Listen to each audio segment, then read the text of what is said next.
السلام علیکم ورحمۃ اللہ وبرکاتہ۔ بھائی اور دوستو، رسول اللہ صلی اللہ علیہ وآلہ وسلم جب جمعے کا خطبہ دیتے تھے تو وہ اپنے خطبے میں ایک حدیث بار بار دہراتے تھے، بار بار پڑھتے تھے۔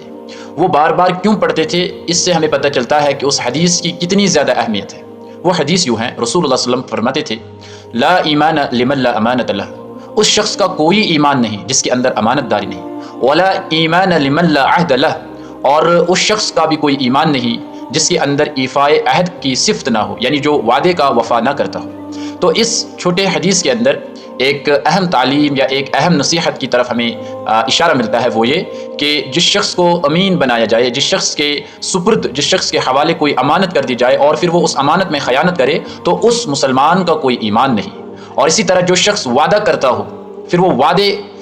کے خلاف جاتا ہو، اس وعدے کو فلفل نہ کرتا ہو، اس شخص کا بھی کوئی ایمان نہیں۔ اب اس ایفائے عہد یعنی وعدے کا وفا کرنا اور امانت داری کا ثبوت دینا، یہ ہمیں معمولی چیزیں لگتی ہے، لیکن یہ بہت اہم ذمہ داری ہے۔ ایسے کیوں؟ اگر آپ اس کا تھورلی اسٹڈی کرو گے، کمپریہنسو اسٹڈی کرو گے، تو پتہ چلتا ہے کہ ایک مسلمان کو جو دین سپرد کر دیا گیا ہے، یعنی ایک مسلمان کو جو دین ملا ہے، یہ بھی ہم مسلمانوں کے پاس بطور امانت ہے۔ لیکن سوال یہ ہے کہ کیا ہم مسلمان اس امانت میں خیانت تو نہیں کرتے ہیں؟ کیا ہم امانت داری کا ثبوت دیتے ہیں؟ دین کے اندر، اسلام کے اندر خیانت کرنے کا مطلب یہ ہے کہ نہ ہم خود دین پر چلیں، دین پر عمل کریں، اور نہ ہی دین کا درس یا دین کی تعلیم دوسروں کو دے، تو اس سے دین کے اندر خیانت ہو جاتی ہے۔ تو ہمارا جو پھر ایمان کا جو دعویٰ ہے، جو کلیم ہے کہ ہم مومن ہیں، ہم سچے مسلمان ہیں، تو یہ جو دعویٰ ہے، یہ جھوٹا دعویٰ ہے، اس کے اندر کوئی سچائی نہیں ہے۔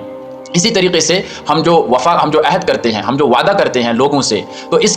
کا بھی جو براڈ کنسپٹ ہے وہ یہ کہ ہر ایک انسان نے عالم ارواح میں اللہ سے ایک وعدہ کیا ہے، اس کو عہد الست کہا جاتا ہے۔ اگر آپ قرآن پڑھو گے، سورہ اعراف کے اندر اس عہد یا اس وعدے کا ذکر ملتا ہے، الست بربکم، جب اللہ نے ہم سے کہا ہے عالم ارواح میں، جب ہماری صرف روح وہاں پہ موجود تھی، جسم نہیں تھی، جب اللہ تعالیٰ نے ہمارے روحوں سے پوچھا الست بربکم، کیا میں تمہارا رب نہیں ہوں؟ قالوا بلا، تو ہمارے جو روح اس وقت موجود تھے تو ہم نے کہا بلا، کیوں نہیں؟ تو ہم نے اللہ سے جو وعدہ کیا ہے اس کی طرف بھی ہمیں دیکھنا ہے، اپنے آپ سے سوال پوچھنا ہے کہ کیا ہم اس وعدے کی خلاف ورزی تو نہیں کر رہے ہیں؟ ہم جو اللہ سے وعدہ کر چکے ہیں، کیا ہم اس وعدے کے خلاف تو نہیں جا رہے ہیں؟ اسی طریقے سے دوسرا کنسپٹ اس کے اندر یہ ہے کہ ہم لوگوں سے وعدہ کرتے ہیں کہ میں تمہارا کام کروں گا، میں تیرے لیے یہ کروں گا، وہ کروں گا، یا ہم زبان دیتے ہیں ایک انسان کو، پھر اگر ہم اس وعدے کے خلاف جاتے ہیں تو ہم اللہ کے نزدیک بہت بڑے مجرم ہیں، اور اس سے ہمارے ایمان کا بھی پتہ چلتا ہے کہ ہم ایمان سے خالی ہے۔ اور سورہ بنی اسرائیل کے اندر بھی ہمیں فرمایا گیا ہے وَأَوْفُوا بِالْعَهْدِ، یعنی سورہ بنی اسرائیل میں باضابطہ طور پر اس بارے میں حکم ملا ہے وَأَوْفُوا بِالْعَهْدِ، یہ جو وعدہ ہے اس کی مطلب وعدہ خلافی مت کرو، اپنے وعدوں کو پورا کرو۔ وَأَوْفُوا بِالْعَهْدِ، وعدے کو پورا کرو۔ إِنَّ الْعَهْدَ كَانَ مَسْئُولًا، بے شک وعدے کے متعلق کل قیامت کے روز پوچھ تاچھ ہوگی، سوال پوچھا جائے گا۔ تو یہاں پہ الگ سے اللہ تعالیٰ نے وعدے کو موضوع بنایا ہے، وعدے پر ڈسکشن کی ہے کہ جب بھی تم کسی سے وعدہ کرو تو اس وعدے کو پورا کرو۔ إِنَّ الْعَهْدَ كَانَ مَسْئُولًا، کیونکہ اللہ تعالیٰ کل قیامت کے روز وعدے کے متعلق پوچھے گا جو تم وعدے کرتے تھے۔ تو سب سے جو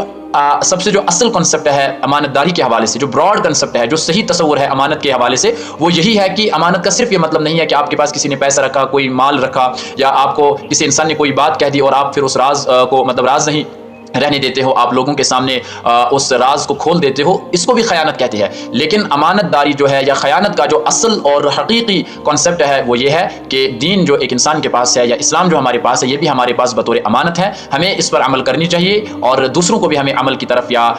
نیکی کی طرف بلانا چاہیے، تبھی ہمیں کہا جائے گا کہ تم واقعی اللہ کے امین تھے، یعنی تم نے امانت میں خیانت نہیں کی تھی۔